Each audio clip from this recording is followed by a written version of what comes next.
اف بنداف جو بخواري يعني 2 مليار متر مكعب جود بندافة كيدا وأب بنداف بخاري هاويردور خواوي خرابك جندي هاويردور باجاري بشتيويتي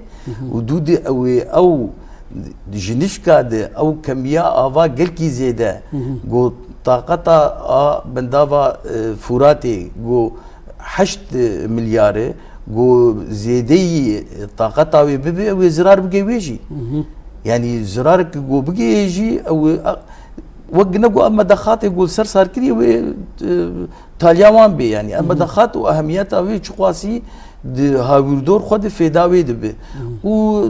بيشتي جو اف زراري جو بقيني ام ناس كن زرار فتقر لسر كسي جول دور وي خدي دبن او كساناوي قش قنديوان قال لك باجار يعني بيجن لهيك جنشكا لهيك جنشكا قال كي اب لهيك تبينين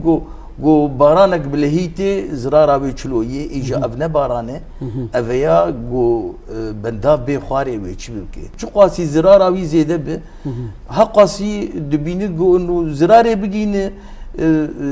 دبينيق انه زرار قبل تشتكي او تاثير لجيان انسان بكو جيان انسان درست به او انسان نكار برخو بدي يعني اجا جفيها بمركار بيجي انه بنداف بو مساله اوي وافتف قرات شوني بو مساله برخدان يعني